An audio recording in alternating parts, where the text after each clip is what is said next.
트럼프의 공약 중에 하나가 대표적인 예가 재정 건전성입니다. 네. 그러니까 흔히 얘기하는 재정의 건전성을 높여서 앞으로 재정 적자의 축소 이런 것들을 만들겠다고 했었는데 현재 전체 미국 그 세입에서 관세가 차지하는 비중이 한 2.5% 정도 되는데 5천억 달러까지 증가를 한다라고 하게 되면 그 비율은 한 10%까지 높아지게 됩니다. 10% 정도면 미국 법인세 수입하고 거의 비슷하다고 보시면 될 것 같아요. 굉장히 대폭적으로 증가를 하게 되죠. 그리고 앞으로 더 높아질 겁니다. 왜냐하면 실제로 미국은 전체 연간 수익 금액이 대략 3조 3천억 달러 정도 됩니다. 3조 3천억 달러에 대략 한 15% 상호관세를 때린다라고 얘기를 하게 되면 대략적으로 연간으로 벌어들일 수 있는 관세 수익 금액이 거의 5천억 달러에 가깝게 됩니다. 네, 월스트리트 모닝 브리핑 함께 했습니다. 함께 하고 있습니다. 계속 함께 할 겁니다, 여러분. 자, 제가 오프닝 때 뭐 거창하게 들리실 수도 있겠지만 저희가 사실 제가 월모브를 한 4년 넘게 횟수로는 5년째 진행을 하면서 정말 우리 미국 주식 투자하시는 분들이 모두 100% 다 수익이었으면 좋겠다. 이런 얘기가 자랑은 아니고요. 저는 미국 주식으로 손실 본 적이 없거든요. 근데 우리 시청자분들 중에서 손실 보는 분들이 있다? 이거는 뭔가 문제 있다. 더 열심히 해야겠다 이런 생각으로 이번 주부터 조금 더 강화된 그리고 더 날카로운 그런 내용들로 여러분들을 뭔가 그 마이너스의 계좌를 플러스로 돌려드려야겠다 이런 뭔가 자긍심 뭔가 에너지를 조금 더 드려야겠다라는 생각을 하고 있습니다. 그런 관점에서 저희가 이제 몇 주 전부터 제 옆자리는 항상 이분이 함께 하시죠. 그동안에는 제가 부장님이라 불러서 거리감이 좀 생겼는데 오늘부터는 여러분들도 사실 이 닉네임이 더 익숙하실 거예요. 빈센트님 함께합니다. 어서 오세요. 네, 안녕하세요. 네. 빈센트입니다. 빈센트. 네, 잔다르크. 잔다르크라고요? 네. 잔다르크. 서학개미들의 선구주자 잔다르크. 잔다르크 나를 따르라? 네. 약간 이런 느낌 좋습니다. 여러분 저를 따르십시오.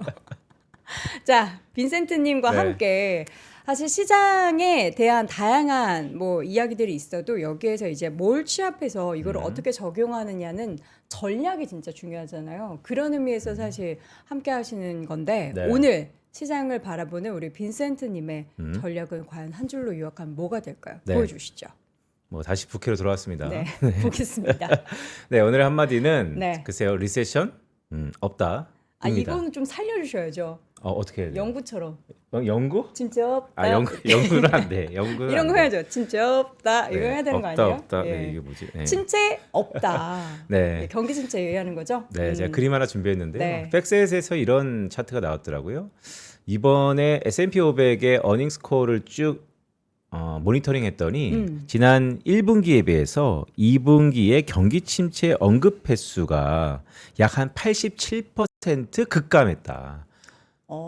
대신에 저 사이에 이제 관세 얘기를 물가 얘기를 엄청 많이 했겠죠? 사실 이제 관세에 대한 매출에 대한 전망에 대한 얘기를 했을 네. 텐데 일단 경기 침체에 대한 우려가 수면 아래로 쑥 내려갔다. 그런데 또 아이러니컬하게 또 이번 주 초였죠. 미국의 고용 지표 부진하게 나오면서 이제 금리나 올해 한 3번까지 해야 되는 거 아닌가? 네. 이렇게 기대감이 또 모락모락 올라오고 있는데 하여튼 이번 시장은 경기 침체에 대한 우려가 다시 한번 뜨거운 감자일 개연성이 높아 보입니다.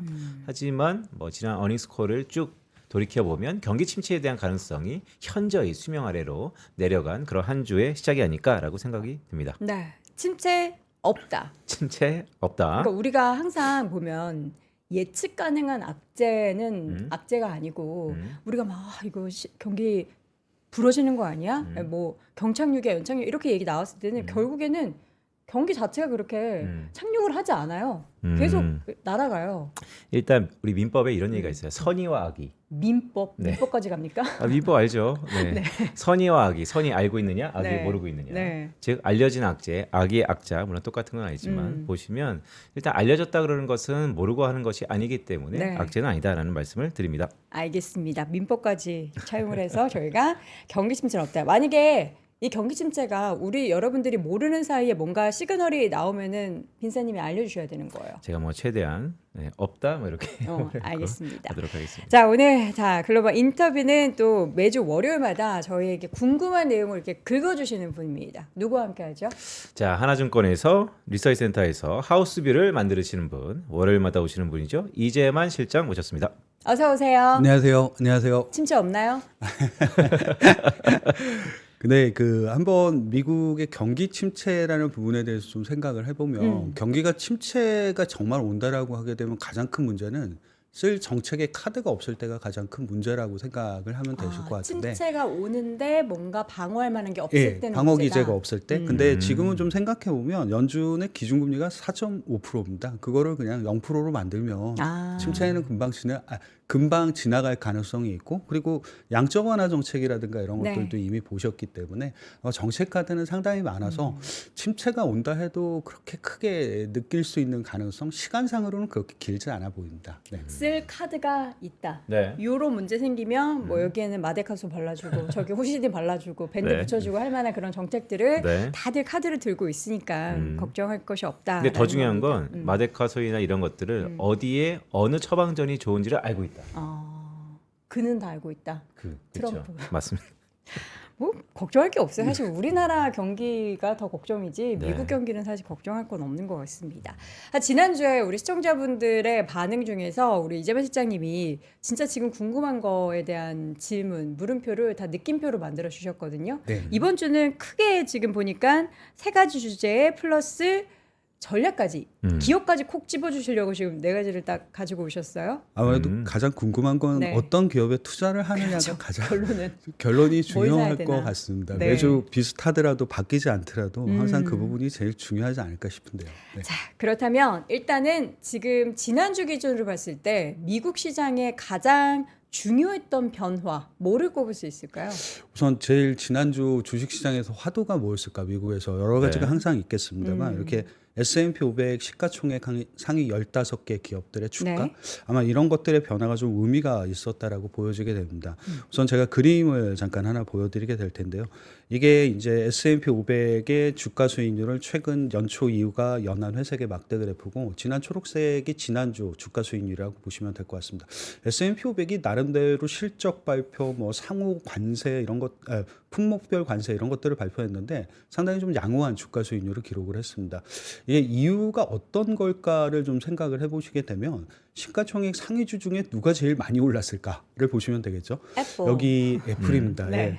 예. 애플이 원래 연초 이후에 굉장히 부진했던 종목 중에 맞아요. 하나였는데 지난주만 해도 무려 13%라는 주가 수익률을 기록을 하게 됩니다. 네. 가장 높게 올랐고 지난주에 가장 부진했던 건 잘 아시는 것처럼 경구용 일라이릴리. 다이어트 약을 만드는 일라이릴리가 경구용 다이어트 약 자체의 효과, 성능 이런 것들에 대해서 약간 의구심을 갖게 되면서 가장 주가가 좀 부진했던 경험을 갖고 있습니다. 네. 애플이 아시는 것처럼 실적이 좋아서 그랬던 거는 아니고요. 그쵸. 기본적으로 지난 분기에는 굉장히 놀랍게 했던 게 뭐냐면 애플이 자사주 매입을 1,100억 달러를 지난 분기에는 발표를 했습니다. 1,100억 달러면 지난 10년간 애플이 했던 자사주 매입 금액이 7천억 달러니까요. 오. 거의 굉장히 대폭적으로 자사주 매입 금액을 높였다라고 보시면 될 것 같고 지난주에 애플이 저렇게 상승했던 이유는 결국 미국 투자 붐 이런 것들에 발에 맞춰 1,000억 달러의 투자를 발표를 하게 되면서 네.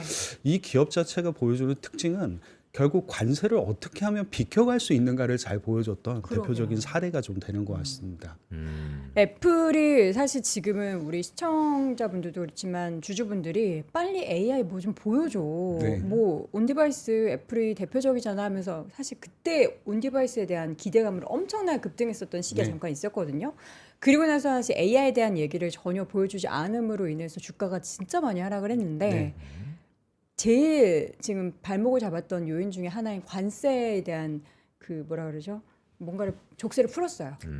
우선 족쇄는 푼 거는 맞다라고 네. 생각을 하고 있고 어느 정도 거기에 좀 비켜갈 수 있는 일. 근데 이제 1,000억 달러를 과연 말씀하신 것처럼 이제 AI라든가 이런 쪽에 대부분 다 투자를 하게 될 텐데 그게 어느 정도 이제 가시적인 성과 그리고 최근에 애플에 주가가 저렇게 시가총액 3위까지 밀릴 수밖에 없었던 이유는 네. 결과적으로 향후 성장성에 대한 고민들, 그러니까 엔비디아라든가 마이크로소프트라든가 메타가 보여줬던 AI 관련된 그런 성장성이 애플에겐 잘 보이지 않는다는 의미로 인해서 시가총액이 그래도 3위까지 밀리는 좀 현상을 좀 보이게는 되는 것 같습니다. 근데 아마 그 1,000억 달러의 투자의 함의는 결과적으로 관세를 비켜간다는 것도 있겠습니다만 향후에 AI를 통한 흔히 얘기하는 실적의 개선 이런 것들의 매출의 증가 이런 것들을 좀 기대해 볼 볼 수 있는 내용도 분명히 있을 거라는 생각은 가지고는 있습니다. 그 애플의 투자가 관세를 비껴갔다라고도 볼 수 있는데, 근데 트럼프 대통령은 여기에 어떤 의도인지 모르겠지만 이제 상호 관세 끝나니까 네. 반도체를 시작으로 이번 주는 또 의약품 한다 그러고 네. 이 품목별 관세 사람들이 되게 헷갈려해요. 그러니까 상호 관세 국가별로 매기는 거, 네. 근데 품목별 관세 이게 이중적으로 되면 어떻게 되는 거지? 뭐 25% 플러스 알파인가 아니면 그냥 25%인가 등등 이게 뭐 차이점이 있습니까? 근데 이제 상호 관세를 부과한 목적하고 품목별 관세를 부과한 목적은 좀 다르다라고 생각을 가지시면 될 것 같아요. 네. 그러니까 예를 들면 상호 관세는 대부분 다 뭐 거의 그 최하 라인이 한 15% 정도 의 국가별로 발표를 하게 됩니다.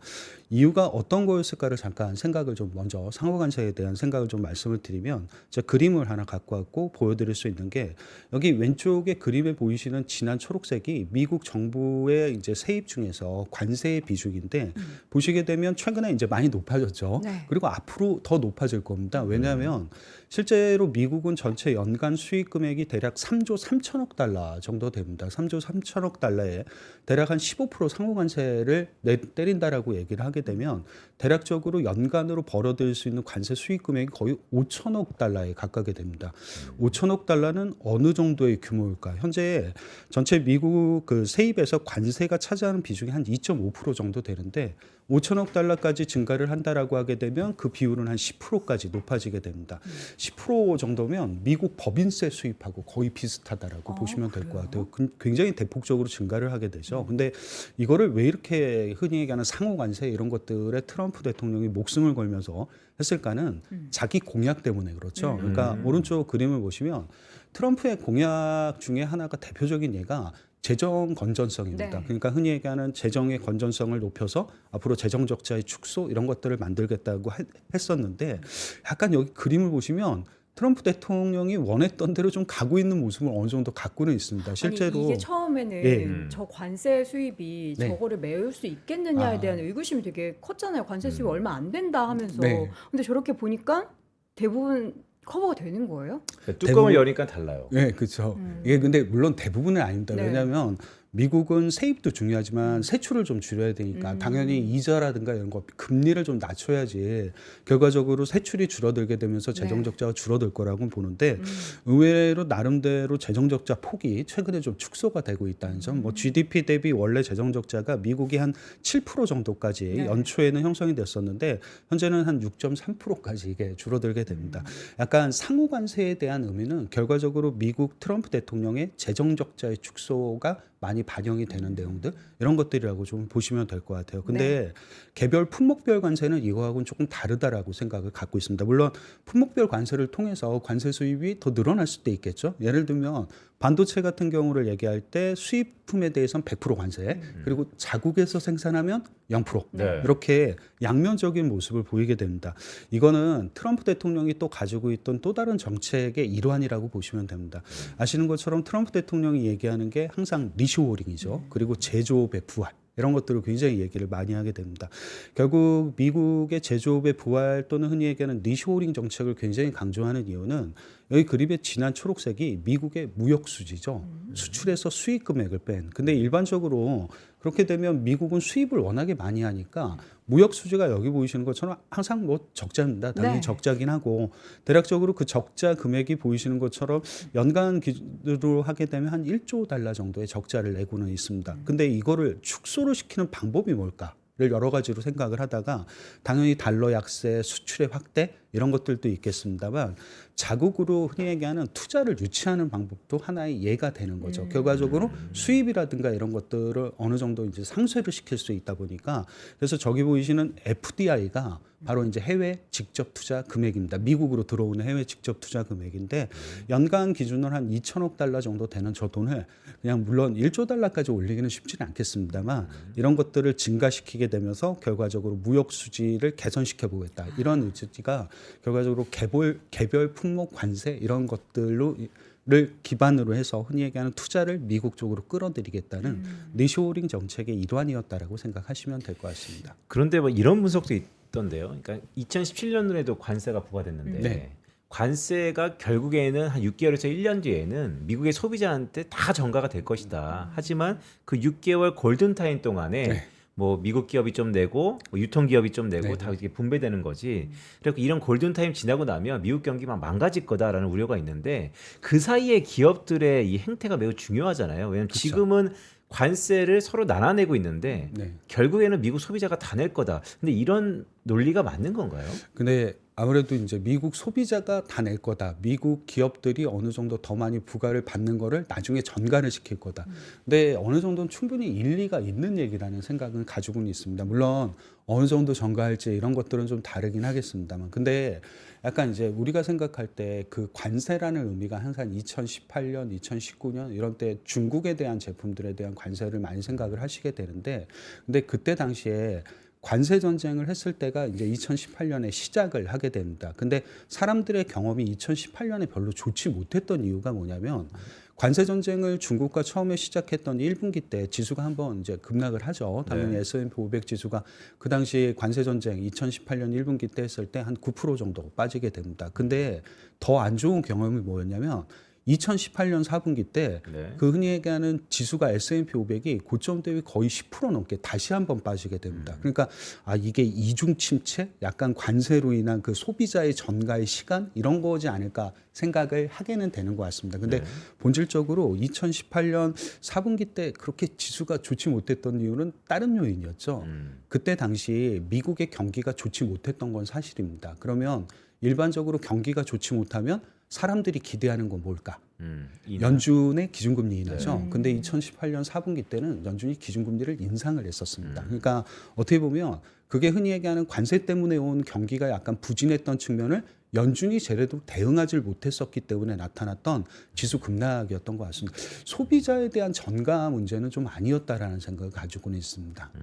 그렇다면 이제 앞으로가 중요하잖아요. 사실 이제 관세에 대한 영향은 물가도 그렇고 기업들에 대한 영향도 그렇고 지금까지는 어쨌든 유예였지만 이제 본격적으로 부과되는 시즌이 돌아왔기 때문에 시장과 또 각 기업에 결국에는 그 기업의 영향 부정적으로 미치면 시장에도 당연히 미리 혹은 그 동행해서 안 좋을 텐데 우리가 어떻게 좀 예측을 해볼 수 있을까요? 우선 이렇게 S&P 500 지수만 보고 있으면 지난주도 보셨겠지만 개별 품목 관세를 부과했음에도 불구하고 지수는 올랐습니다. 물론 네. 이제 시가총액 상위주들의 어느 정도 역할도 있었겠습니다만, 근데 이거는 전체 지수에 대한 얘기고, 잠깐 제가 그림을 하나 보여드리면 여기 이제 진한 초록색 선을 보여드릴 텐데, 왜 가끔 주식시장에서 흔히 얘기하는 상승하는 종목수가 늘어나느냐 상승하는 종목수가 줄어드느냐 이런 것들도 투자 심리를 보실 때 굉장히 중요한 역할을 하게 되는데, S&P 500 지수가 사상 최고치를 경신을 하고 있고 그 근접한 수준까지 올라간 건 맞기는 합니다만, 여기 52주 신고가 수라고 하죠. 52주 신고가 수의 비율을 보시게 되면 뚝 떨어져 있어요. S&P 500이 지난 7월 말 정도가 거의 고점이었습니다. 한 네. 7% 정도 그를 찍고 지금은 5% 정도까지 떨어져 있는 거죠. 즉 개별 관세는 전체 지수에는 큰 영향을 주지 않을 수 있어도 보이시는 것처럼 기업들에게는 어느 정도 악재로도 작용할 수 있고 투자 심리를 위축시킬 수 있는 요인이 될 수 있다는 거를 지수 측면에서는 좀 보여주고 있는 내용이라고 생각을 하시면 될 것 같습니다. 아마 이 부분은 기업들의 실적하고 당연히 연관성이 좀 높을 수밖에 없겠죠. 그 아까 빈센트가 말씀을 하셨을 때 이번에 미국 기업들이 어닝스 콜을 할 때 리세션에 대한 그 언급 이런 것들이 굉장히 많이 줄었다는 얘기를 하셨습니다. 네. 근데 네. 분명히 그건 맞죠. 왜냐하면 그림을 보시면 이게 S&P 500 기업들 그리고 그거를 이제 섹터별로 나눴을 때 이게 어닝 서프라이즈 비율입니다. 즉 기업 수를 가지고 이제 측정을 하게 되는데, S&P 500 같은 경우는 지난 분기보다도 올해가 그 어닝 서프라이즈 비율이 더 높습니다. 지난 분기가 77%였고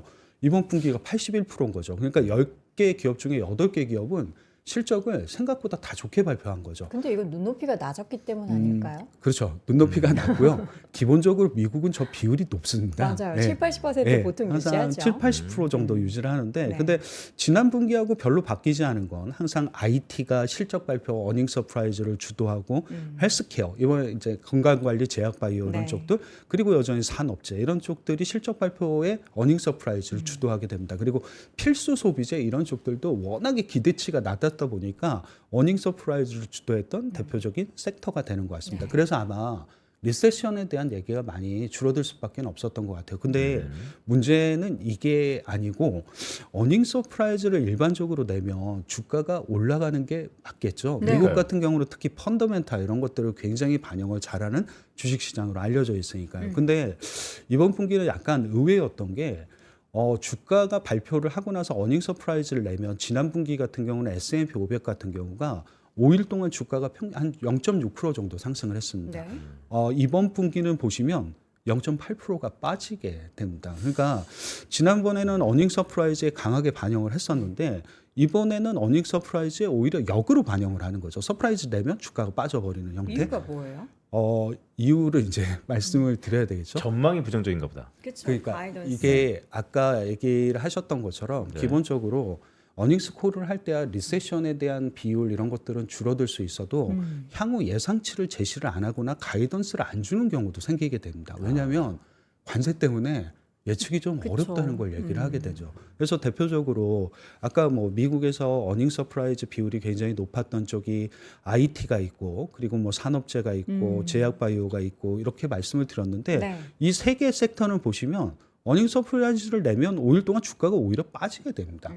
그러니까 어떻게 보면 이런 것들이 예전하고 지금이 흔히 얘기하는 실적을 바라보는 시각과 향후에 대한 생각이 다르구나라는 생각을 많이 하게 되는 부분들을 네. 갖고 있는 것 같습니다. 아마 이 부분은 지금 사회자분들께서 지적을 하셨던 것처럼 결국 향후에 대한 우려가 반영이 된다라고 볼 수밖에 없겠죠. 그러니까 S&P 500 같은 경우는 우선 이익에 대해서는 기저효과가 많이 소멸이 돼 있습니다. 그래서 기본적으로 작년에 이익 증가율이 너무 높았고 좋았기 때문에 올해는 그거보다 좋기는 좀 어렵겠죠. 그래서 증가율 자체가 자연스럽게 좀 떨어지는 부분들도 갖고는 있는데 여기에 관세 우려까지 좀 부과가 되게 되면서 이익 증가율이 앞으로 좀 더 가파른 속도로 낮아지지 않을까라는 우려도 갖고 있고 당연히 관세는 제가 지난번에 한번 말씀드렸을 때 결과적으로 기업들의 생산 비용, 단가를 올리기 때문에 수익성 하락이 나타날 수 있다는 우려도 생길 수 있다는 부분을 좀 말씀을 드렸습니다.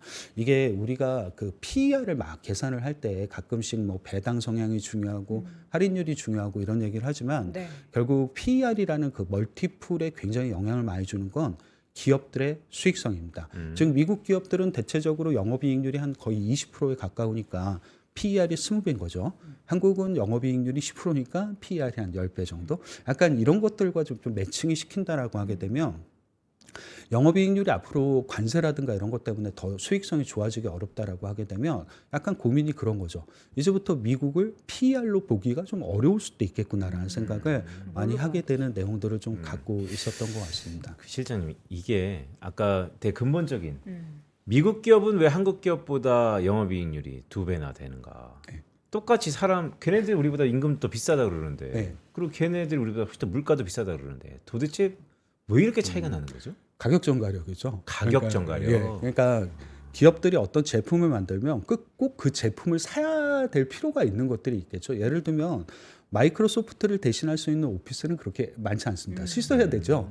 그러니까 그들이 가격을 올려도 어쩔 수 없는 거죠. 저는 따라가서 쓸 수밖에 없는 처지가 될 수밖에 없으니까. 애플의 아이폰을 되게 좋아하시죠? 네. 그러면 애플이 아이폰을 만들어내면 가격이 좀 비싸더라도 사죠. 다양한 방법을 통해서 살 수밖에 없는 거죠. 삼파티를 통해서도 사고. 그렇죠. 바로 그런 겁니다. 그러니까 어떻게 보면 그 B2B라는 기업과 기업 간의 거래를 하는 기업들보다는 B2C라는 오히려 기업 대 소비자로 직접적으로 연결이 될 수 있는 기업들, 특히 거기에서 약간 독점력이라든가 가격 전가력은 다른 얘기로 하면 독점력이 되겠죠. 이런 것들이 높은 기업들이 상대적으로 미국에 많기 때문이라고 생각을 하시면 될 것 같습니다. 방금 전에 이 시장이 보여주신 이 영업 앞으로 이제 이익 사이클에 있어서의 둔화 우려가 있다라고 한다면 네. 사실 주식 시장은 이걸 네. 좀 선반영해서 그러면은 지수가 지금 이렇게 사상 최고치를 경신할 게 아니라 네. 꺾여야 되잖아요. 근데 왜 올라요? 근데 이건 꺾인다라는 의미보다는 어떻게 보게 되면 좀 지수 자체는 사상 최고치를 경신하느냐 안 하느냐에 대한 문제가 아니라 네. 앞으로 주가 수익률이 더 높기가 쉽지 않을 수도 있다는 생각들. 여기서부터 더 올라가긴 어렵다. 아마 그런 생각들을 좀 가질 수 있고 그리고 아까 그냥 중요한 말씀처럼 지수는 왜 올라요? 네. 근데 그거는 다른 중요한 기업들이 끌어올리는 역할들도 하게 된다. 그러니까 중요한 기업들이 이때는 어떤 것들이 될까는 결국 실적을 말씀을 드릴 때는 아까 그 잠깐 언급드렸던 가격 전가력이라는 단어가 굉장히 중요할 수밖에 없는 거죠. 그러니까 흔히 얘기하는 기업의 생산 단가가 올라가도 그거를 한 개 분기 정도 시간이 지나게 되면 판매 가격에 전가를 시킬 수 있는 기업들. 근데 은근히 이게 미국 기업들은 시가총액 상위주들이 꽤나 많은 편이기도 합니다. 그러니까 여기 그림을 제가 잠깐 보여드리게 될 텐데 네. 아까 제가 말씀드린 방식, 그러니까 흔히 얘기하는 매출의 원가, 생산 비용이 올라가면 한 개 분기 정도 판매 가격에 이전을 해서 이게 영업이익률이 좋아지게 만드는 기업들이 또 있습니다. 네. 보이시는 기업들 중에 꽤 익숙한 단어들이 있으시죠? 기업들. 메타도 보이실 거고. 아까 오라클은 올해 연초 이후에 가장 주가 수익률이 많이 좋았던 올랐죠. 50%를 기업들입니다. 하던데. 그렇죠. 그리고 안 사고 뭐 하셨어요? 그러니까요. 아, 뭐라. 여기 보이시는 팔란티어 아유, 너무 좋아하는 이 너무 팔란티어 좋죠. 같은 기업들도 실제로 가격 전가력이 굉장히 높은 기업입니다. 전통적으로 잘 아시고 계시는 미국의 코카콜라, 필립 모리스 그리고 제너럴 일렉트릭이라고 불리우는 GE라든가 IBM 그리고 에버트 레버터리 이런 흔히 얘기하는 제약바이오 이런 기업들도 네. 상당히 가격 전가력이 굉장히 좋은 기업들입니다. 그러니까 시가총액 상위주들 중에서 미국은 약간 독점력도 갖고 있고 가격 전가력도 굉장히 높은 기업들이 네. 있는 거죠. 그래서 이런 기업들의 주가가 의외로 괜찮은 부분들도 좀 갖고 있습니다. 여기 보이시는 그림처럼 주가 수익률인 네, 거죠? 주가 올해? 수익률 대략적으로 한 7월 25일 정도 대비해서 한 2주 정도 주가 수익률을 보게 되는데 최근 2주. 예, 최근 2주 동안 주가 수익률을 보시게 되면 아까 말씀드렸던 가격 전가력이 굉장히 높은 기업들 그냥 단순하게 평균하면 주가가 한 4% 정도 가까이 상승을 하게 됩니다. S&P 500이 거의 정체되거나 약간 부진했는데 전체 2주 동안은 네. 약간 이런 관계를 보게 되면 가격 전가력이 좋은 기업들은 그래도 이런 상황에서도 그러니까 흔히 얘기하는 상호 관세 이런 것들이 부과될 때도 살아남을 수 있음을 잘 보여줄 수 있었던 대표적인 사례와 케이스들이 좀 되는 것 아, 같습니다. 근데 이게 선택도 되게 중요한 게 보면 이거 IBM만 왜 이래요? IBM 같은 경우는 네. 예, 약간 최근에 이제 실적이라든가 이런 쪽들이 조금 향후 전망치라든가 이런 것들이 좀 낮아지게 되면서 생기는 요인인 것 같습니다. IBM을 선택했으면 조금 그러니까요. 예, 많이 우울했을 것 같은데 나머지 앞에 있는 기업들을 좀 선택하셨으면 상대적으로 성과가 좀 좋았던 특징들을 좀 갖고 있는 것 같습니다. 앞으로는 그러면 네. 그러니까 QQQ는 모르겠는데 네. 스파이 투자하면 재미없을 것 같네요. 그 지수 투자 그냥 S&P 500 따라가면 재미없을 수 있다. 만약에 이제 예를 들면 저한테 이제 선택을 주고 네. 어떤 거를 혹시 지수상으로는 어떤 걸 택하겠냐 그냥 항상 똑같이 와요. 미국을 이렇게 할 때는 아 역시 소프트웨어 쪽을 네. 많이 포함하고 있는 ETF를 약간 선택해야 된다. 그거는 거의 잘 맞을 것 같습니다. 근데 혹시 약간 리스크를 걸고 내가 베네핏이라는 수익률에 베팅을 한다면 이라는 생각은 약간 러셀 2000 쪽에 이런 거를 할 것 같습니다. 예, 그러니까. 왜냐하면 이게 그 미국이 갖고 있는 가장 큰 기대가 뭘까? 관세를 폐지해 준다는 거 그런 게 기대가 아니고 연준의 기준금리 인하에 대한 기대입니다. 금리를 인하했을 때 결과적으로 어떤 쪽이 가장 더 수익률을 좋게 거둘 수 있을까? 물론 대형주라든가 이런 쪽들도 뭐 분명히 이런 그러니까 기업들의 선별 과정에서는 있을 텐데 전체 수에는 중소형주가 많이 가져갈 수도 있다는 생각을 조금 해보실 수 있는 부분이고 그리고 참고 삼아 러셀 2000은 하반기부터 이익의 기저효과가 굉장히 크게 반영이 되니까 증가율 자체가 굉장히 높게 나옵니다. 이익 증가율 자체가 이런 것들을 생각하시면 러셀 2000 관련된 뭐 ETF 이런 것들도 상대적으로 괜찮을 것 같습니다. 그러니까 이게 이런 거죠. 가장 부진했던 기저에 대한 확실한 효과가 있을 러셀 2000을 보는데 근데 미국 증시는 M7을 비롯해서 빅테크들이 계속해서 끌어올렸단 말이죠. 네. 그러면 이제 이건 탄력도 측면에서 상대적으로 좀 강할 것이다. 그렇죠. 러셀에서는 상승 탄력 주가 상승률 자체가 높다는 거지. 뭐 그게 굉장히 추세적으로 뭐 올라가고 이런 부분에 대한 생각보다는 추세적이야. 여전히 미국의 뭐 소프트웨어 이런 쪽들이 갖고는 있겠죠. 당연히 그거는 변하지 않는데 한 번쯤 내 트레이딩 아이디어 이런 것들을 좀 가셔보실 때는 혹시 연준의 금리나 이런 것들이 조금 가시성 있게 우리에게 다가올 수 있는 시간들이 이제 좀 임박했다는 생각을 갖고 있습니다. 아마 그거는 9월 고용 지표 정도를 확인하시게 되면 가능성이 더 높아질 것 같아서 그때부터는 조금 이렇게 러셀 2000이라든가 이런 것들에 대한 생각도 한번 좀 해보실 수 있는 내용은 될 것 같습니다. 사실 작년 하반기에 금리 인하 한번 50bp 빡 되고 나서 네. 그때 다들 이제 중소형주의 시대가 왔다. 이제 2025년은 중소형주 투자를 해야 한다. 그러니까 저희 그때 당시에 흑백머니 쇼할 때 네. 제가 탐리를 바로 옆에 모시고 인터뷰를 했을 때도 중소형주 투자해야 됩니다. 이유는 이제 가장 큰 이유 중에 하나가 이제 금리 금리 인하 인하. 부분이었죠. 근데 실제로 사실 올해 내내 단 한 번도 금리 인하가 되지 않았잖아요. 네. 이렇게 될지 누가 누가 알았겠습니까? 관세라는 폭탄이 떨어져서 금리 인하 못하게 될 줄 아무도 몰랐던 거잖아요. 그런데 이제는 이사들 바뀌고 이제 의장 내년에 이제 바뀌고 하는 그런 네. 사이에 금리 인하 기조가 다 버티고 있다면 말씀하셨던 것처럼 지수 자체로는 러셀 2000이 좀 더 탄력적일 수 예, 있다. 유리할 수 있다라는 생각을 갖고는 있습니다. 그리고 실제로 올해 그렇게 M7의 전체 주가가 굉장히 좋았다라고 평가하기는 어렵죠. 작년이 너무 좋았으니까 네. 올해는 오히려 M7 빼고 미국의 나머지 S&P 500의 493개의 기업들이 더 주가가 좋았던 측면들을 갖고도 있습니다. 그러니까 아마 이런 것들이 좀 변하는 과도기 정도에 있었다라고 생각을 하실 수 있는 게 최근까지의 진행 상황으로 보시면 될 것 같습니다. 그러면 앞으로 투자는 M7 말고의 선택지에서 더 많이 찾아봐야 되는 거예요? 그렇죠. 아까 말씀드렸던 것처럼 M7도 이제 선별을 좀 하셔야 되는 부분들을 좀 갖고 있겠죠. 예를 들면 가격 전가력이 굉장히 좋았던 쪽에 포함되어 있었던 게 저기 드렸던 아시는 것처럼 메타였었고요. 그리고 오라클이라든가 이런 기업들도 물론 M7은 아니긴 합니다만 새롭게 충분히 더 부각될 수 있는 기업들 이런 쪽으로 생각을 해두시면 될 것 같고 그리고 아마 이제부터 개별 품목에 대한 관세가 부과되기 시작을 했으니까 이것들도 기업들과 좀 연결을 시켜서 좀 해석을 하실 필요가 좀 있지 않을까라는 생각을 갖고 있고 이거는 어떤 기업의 투자라는 것보다는 어떤 기업이 이제부터 투자를 진행할 수 있는가에 따라서 주가라든가 이런 것들을 바라보는 측면들도 좀 갖고 있다라고 보시면 될 것 같아요. 네. 아까 그 개별 품목에 대한 관세가 부과되고 애플이 거기에 발을 맞춰서 미국 투자를 1,000억 달러를 발표를 하게 됩니다. 네. 약간 최근에 이제 미국의 투자, 기업들의 투자는 어떨까라는 흐름들 이런 것들도 한번 보시게 되면 제가 그림을 갖고 왔는데 잠깐 보여드리면 저기 보이시는 진한 초록색이 캐펙스라고 돼 있는데 캐피탈 익스펜디처니까 결과적으로 기업들의 투자, 설비 투자 그리고 요즘 데이터 센터 이런 거 짓는 거에 대한 투자 증가율이라고 보시면 됩니다.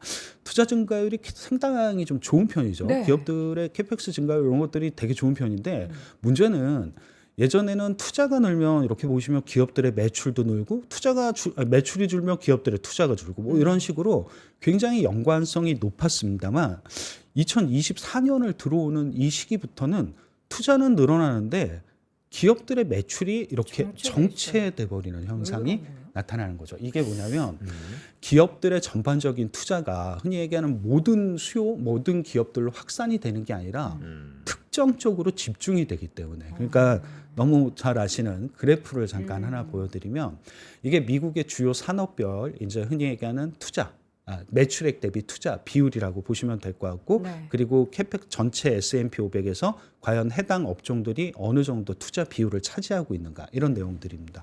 근데 잘 보시면 투자를 주도하고 있는 모든 업종은 똑같죠. 소프트웨어입니다. 네. 너무 잘 아시는 AI 쪽 이런 쪽에 투자가 굉장히 집중되어 있다는 모습 그리고 여기 혹시 보이시는 유틸리티는 뭘까? 이거는 너무 또 잘 아시는 데이터 센터를 지으면 전력, 발전소 이런 것들이 많이 필요하죠. 네. 이런 쪽들이 모두 다 투자의 주도권을 갖고 있습니다.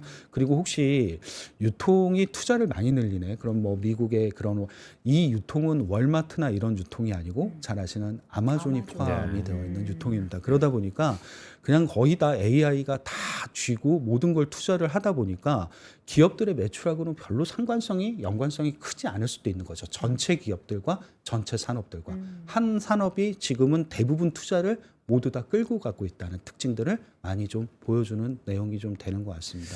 실장 얘기를 쭉 들어보니까 사실 관세 이후에 네. 뭐 러셀 2000도 그렇고 M7도 그렇고 쭉 말씀을 하시는 게 미국 시장의 색깔이 바뀐다. 네. 이렇게 받아들여도 되는 건가요? 색깔은 이미 바뀌었습니다. 그러니까 어쨌거나 작년까지는 모두 다 우리가 아는 초대형 그 M7에 대한 투자 이런 것들에 많이 집중이 됐고 주가 수익률도 당연히 좋았고 주가 수익률이 좋았던 건 그들의 이익 증가율이 가장 높았기 때문에 그렇습니다. 근데 올해는 M7의 이익 증가율은 다른 기업들과 거의 이제 전체 평균은 거의 비슷하게 떨어지게 됩니다. 워낙에 작년에 너무 높았으니까 그 높음이 떨어지면서 나타나는 현상이긴 한데 이미 올해 들어서 색깔은 좀 어느 정도 바뀌었죠. M7이 아니라 약간 소프트웨어 그리고 M7 말고 다른 기업들에 대한 부가 이런 쪽들로 바뀌어 있다라는 생각을 갖게 되는 부분이 좀 있는 것 같습니다. 자, 그렇다면 제일 중요한 거 뭘 사야 합니까? 자, 우리 미국을 먼저 좀 생각을 네. 해보게 되면 아까 제가 가격 전가력이 좋은 기업들에 대해서는 이미 말씀을 드렸습니다. 네. 아마 그 기업들은 향후에 이익 추정치라든가 이런 것들을 조금 따라가 보실 필요는 있겠습니다만 그래도 항상 관심의 대상은 가격 전가력이 높은 기업. 그들이 실적이 좋아질 수 있고 이익이 좋아질 수 있기 때문에 또 다른 하나의 특징을 좀 생각을 해보면 결국 관세를 비껴간다는 의미는 미국 내 투자를 할 수 있는 기업들도 관세를 비껴가면서 조금 주가의 부진 이런 것들 아니면 주가가 좀 올랐다라고 하게 되면 추가적인 상승 동력을 갖게 될 것 같습니다. 근데 어떤 기업들이 투자를 할 수 있겠냐는 굉장히 모호하죠. 네. 그 기업이 발표하기 이전까지는 모르는 그쵸. 상황이기 때문에. 네. 근데 한 번쯤 제가 이렇게 그 테이블을 하나 보여드릴 텐데 이런 것들도 조금 관심을 갖고 보신다라면 투자를 할 수 있는 기업들 이런 쪽들이 될 수 있다는 생각들도 해보게 됩니다. 우선 기존에 너무 투자가 많이 돼 있으면 안 하겠죠. 네. 별로 투자에 대한 필요성이 없을 테니까요. 그래서 기존의 매출액 대비 투자가 많이 안 돼 있는 기업들. 예를 들면 여기 이제 애플을 샘플로 잠깐 보여드리게 되면 애플은 매출액 대비 투자가 어느 정도 되냐면 평균적으로 한 2.7%인데 현재가 한 2.5%밖에 안 됩니다. 그러니까 조금은 흔히 얘기하는 투자할 수 있는 여지 이게 룸이 저게 남아있다. 매출액 대비이기 때문에 금액은 되게 큰 편입니다. 그래서 비율이 좀 낮은 기업들 그리고 이게 재고를 많이 들고 있으면 안 됩니다. 기본적으로 왜냐하면 재고가 많으면 기업이 투자할 필요가 많이 없다라는 생각을 하기 때문에 그래서 재고 비율도 줄어들고 그리고 재고 비율도 줄어들면서 약간 이제 투자에 대한 수익성도 높아야 되겠죠. 이 기업은 비용 대비 투자 수익성이 높은 그러니까 여기 보이시는 WACC가 뭐냐면 기업이 돈을 빌릴 때 내야 되는 비용입니다. 그러니까 이자 비용이라고 생각하시면 될 것 같아요. 흔히 얘기하는 채권을 발행하거나 그 기업이 주식을 발행할 때 들은 비용분이 되고 ROIC가 기업들이 투자를 했을 때 걷어들이는 수익률입니다. 이거는 비용 대비 수익률이 굉장히 높아야 되겠죠. 네. 그래야지 투자자들이 이 기업은 투자를 하면 돈을 버는구나. 네. 엔비디아 같은 경우는 투자를 하면 돈을 버는 비율이 5배 가까이 됩니다. 엔비디아 그 애플 같은 경우도 한 4.8배 정도 되는 거죠. 기업은 투자를 하면 돈을 많이 버는구나라는 생각을 해야 흔히 얘기하는 투자자들의 유인책들이 될 테니까요. 그래서 흔히 얘기하는 투자도 좀 덜 돼 있고 재고도 낮고 투자 수익성도 좋은 기업들 아마 이런 기업들이 미국 내에서 투자를 좀 진행할 가능성이 좀 높지 않을까. 물론 아시는 기업들이 다 포함이 돼 있죠. 엔비디아도 있고 애플도 있고 넷플릭스라든가 팔란티어라든가 T모바일이라든가 IBM, 인투이티트, 우버 이런 기업들이 여기에 좀 포함은 돼 있습니다. 한 번쯤은 물론 다 관세에 해당한다 이런 의미가 아니더라도 미국 기업들 중에서 투자를 진행하고 투자를 했을 때 돈을 많이 벌 수 있는 기업들 이런 기업들로 좀 관심을 가져보신다라고 하게 되면 이것도 조금 더 다른 시각으로 미국 증시를 접근하실 수 있는 아이디어와 생각이 될 것 같다는 판단 말씀드릴 수 근데 있는 내용입니다. 문득 든 생각인데 네. 이렇게 투자를 많이 하게 되면 네. 고용도 늘릴 거 아니에요. 우리가 대충 생각하면. 네. 그런데 고용은 또 기업에게는 비용이고 네. 트럼프에게는 필요하고 네. 오히려 이렇게 투자를 늘리는 기업 중에 고용을 구조조정하구나. 네. 이런 기업들은 더욱 추려보면 훨씬 더 수익성이 좋지 않을까요? 그렇습니다. 그러니까 최근에 미국에서 굉장히 좀 중요하게 기업들을 볼 때 측정하는 지표 중에 하나가 인당 매출액이기도 합니다. 인당 매출액. 네, 인당 매출액이 높아야 주가 수익률도 좋다. 이런 것들이 최근에 미국 증시에서 나타나고 있는 또 다른 하나의 특징이기도 합니다. 구조조정이라는 측면이 좋다라고 말씀을 드릴 수는 없겠습니다만 기업 측면에서 보게 되면 주당 순이익 이런 것들 그리고 흔히 얘기하는 주당 매출액 이런 것들을 빨리 회전시킬 수 있고 턴어라운드 시킬 수 있기 때문에 주가 측면에서는 상당히 좋은 편입니다. 그리고 뭐 꼭 AI가 생산성을 높였다, 또 기업 인력이 덜 필요하다 이런 것까지는 실제로 그렇게 측정되는 데이터가 많지는 않은데 약간 최근에 어쨌거나 AI 붐 이런 것들로 인해서 기업들의 인력이 예전보단 그렇게 많이 필요하지 않은 것도 사실인 것 같습니다. 그러니까 이 데이터를 갖고 우리가 분석할 때 진짜 미국 기업은 참 힘든 게 이 친구들 주급받잖아요. 네. 그러니까 이번 주에 잘려서 다음 주에 또 복귀하면 이게 참 데이터로 뭔가 네. 제시하기가 빨리빨리 하기. 네, 일주일 만에 확 바뀔 수도 있어서 참 어려운 것 같다는 생각이 듭니다. 아무래도 좀 이렇게 우리나라하고는 좀 고용 구조가 다르다는 네. 측면도 이런 것들이 좀 있다 보니까 솔직히 그런 것들을 좀 캐치업하고 굉장히 빠른 속도로 따라가기가 좀 쉽지 않은 것도 분명히 있는 것 같습니다. 실적 추이를 보면은 3분기에 좀 걱정되거나 혹은 반대로 기대되는 섹터는 뭐가 있어요? 우선 아까 말씀드렸듯이 어느 정도 미국은 소프트웨어라든가 이런 쪽들의 기업들은 실제로 보게 되면 이게 수익성이라든가 그리고 아까 보여드렸던 가격 전가력 이런 것들이 좋기 때문에 실제로 생각보다는 어닝 서프라이즈가 다음 분기에도 많이 나올 가능성을 갖고 있다라고 생각을 가지고는 있습니다. 근데 이거는 소프트웨어에 약간 국한된 얘기인 것 같다는 네. 생각을 갖고 있고 전체 산업들 중에서는 미국의 그 산업재 아까 보여드렸던 뭐 기계 건설 이런 쪽들 그러니까 리쇼링하고 좀 관련이 돼 있겠죠. 이런 쪽들 빼면 나머지들이 그렇게까지 어닝 서프라이즈가 높을까 또는 추정치가 많이 올라갈 수 있을까는 조금 고민될 수밖에 없는 상황인 것 같습니다. 네. 뭘 투자해야 되는지에 대해서 좀 명확하게 한번 그럼 얘기 좀 해주세요. 근데 아까 이게 가격 전가력도 실제로 좋고 미국에서 앞으로 투자를 할 수 있는 기업 이런 네. 거에 공통적으로 선정된 기업이 팔란티어기도 합니다. 그러니까 주가가 많이 올랐다는 됐어. 특징. 됐어. 방송 끝내야 돼. 됐어. 지금 사러 가야죠. 빨리 지금 뭐 하는 거예요? 네. 팔란티어. 그리고 네. 올해 주가 많이 올랐죠, 맞아요. 솔직히. 근데 이게 가끔 생각해 보면 주도주라는 게 주가가 많이 안 오르면 주도주가 될 수는 없습니다. 그냥 본질적으로 좀 생각을 해서 그런 기업들도 여기에 선정이 되는 특징들을 좀 갖고 있었고 오라클이라든가 이런 기업들도 여전히 좀 높게 꼽히는 기업인 것 같습니다. 꼭 그러니까 M7이 아닌 기업들 중에서 고르면 이런 기업들도 여기에 선정이 될 수 있다 정도의 생각을 갖고는 있습니다. 그때 막 국방비 뭐 줄이겠다 뭐 이렇게 했을 때 팔란티어가 엄청 급락했다가 네. 올라갔거든요. 빡. 예, 빡. 빡 이렇게 했을 때 네. 그때가 정말 절호의 기회였는데 예, 너무나 아쉽습니다. 근데 또 뭐 이러다가 또 쉴 네. 때도 있는 거죠. 그쵸. 예, 쉴 때를 근데 또 보면은 많이 올랐으니까 또 못 사요. 아니 그러니까 늦지 않았다는 얘긴데요. 늦지 않았는데 네. 과연 지금 이 높은 밸류에이션, 높은 주가에 과연 우리가 선뜻 이렇게 손이 나가게 될지는 모르겠는데 그 관점에서 팔란티어는 여전히 아직은 예. 나아갈 네. 미래가 네. 남아 있다. 네. 예. 특정 종목 팔란티어를 얘기했다고 여러분 지금 무지성으로 매매하시면 안 돼요. 이거 알고 계시죠? 여러분들도 이제 정당하게 내가 이 투자를 왜 해야 되는지를 명확하게 딱 세워두시면 그때 매수하시는 거예요. 이렇게 얘기해봤자 여러분들 그냥 사실 것 같아.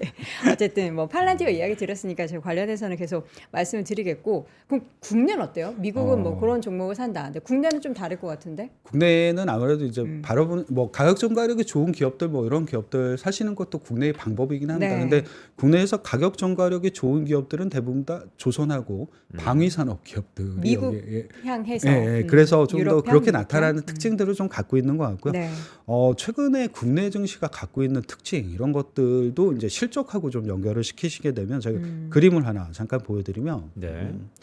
우리나라 기업들도 어닝 서프라이즈 비율이 굉장히 높은 편입니다. 뭐 미국만 굉장히 높고 이게 아니라 한국도 예전 평균 특히 전분기 대비해서는 어닝 서프라이즈 비율이 상대적으로 높다는 특징들을 좀 갖고 있죠. 물론 종목수로 보게 되면 어느 업종들의 어닝 서프라이즈 비율이 높을까? 우리나라도 의외로 제약 바이오 그리고 산업재 아까 말씀드린 조선 방산 이런 쪽들이 껴있는 산업재 이런 쪽들이 흔히 얘기하는 어닝 서프라이즈 비율이 현재는 되게 높은 섹터고 업종이기도 합니다. 네. 근데 이제 약간 한국도 미국하고 똑같은 고민을 갖고 있는 거죠. 향후의 이익 추정치가 좋아질 거냐에 대한 고민. 예를 들면 올해 코스피 순이익이 처음에 대략적으로 올해 거를 예상을 할 때 한 210조 원 정도 냈었는데 네. 현재 한 204조 원까지는 낮아져 있습니다. 물론 204조 원도 굉장히 잘하는 수준이죠. 왜냐하면 우리나라 코스피의 순이익 사상 최고치가 2021년에 190조 원 정도 됐으니까요. 그거보다는 아직은 높은 수준이긴 한데 추정치가 최근에 코스피를 이렇게 보시게 되면 실적 발표 이후에 추정치가 3분기께 하향 조정되고 있죠. 그러니까 미국하고 똑같은 고민을 갖고 있는 것 같습니다. 관세라든가 경기에 대한 불확실성 이런 것들을 반영을 하게 되는 것 같고 그래서 아마 이런 쪽들이 추정치가 좀 떨어지는 쪽인데 그럼 혹시 한국에서 추정치가 올라가는 쪽은 누구이라고 물어보시면 네. 여기 보시면 산업재 있죠. 네. 그러니까 조선방산 여기 유틸리티가 원전을 어느 정도 포함하고 있는 이런 쪽들. 그러니까 여전히 아직은 이런 쪽들이 약간 이익 추정치를 상향 조정시키고 올리는 쪽에 대표적인 케이스라고 보시면 될 것 같아요. 그래서 여기서 이제 만약에 한국 증시를 혹시 연결을 한다면 미국과 그러니까 미국의 투자 이런 것들이 좀 늘어날 수 있는 가능성 네. 이런 것들을 뭐 AI 데이터 센터 이런 것들을 갖고 말씀을 드렸으면 여기 그림을 잠깐 보시면 왜 미국에 아까 그 투자 증가율이라고 불리우는 캐펙스 증가율을 잠깐 보여드렸는데 네. 네. 이거하고 우리나라 기업들의 이익하고 증가율 이런 것들의 연결고리가 가장 높은 건 그냥 산업재입니다. 조선, 방산, 전력기기, 기계 이런 쪽들이 포함된 쪽들이 가장 그 이익의 패턴 증가율하고 굉장히 상관성이 높다라는 특징을 좀 보여드리는 특징을 좀 갖고 있는 것 같습니다.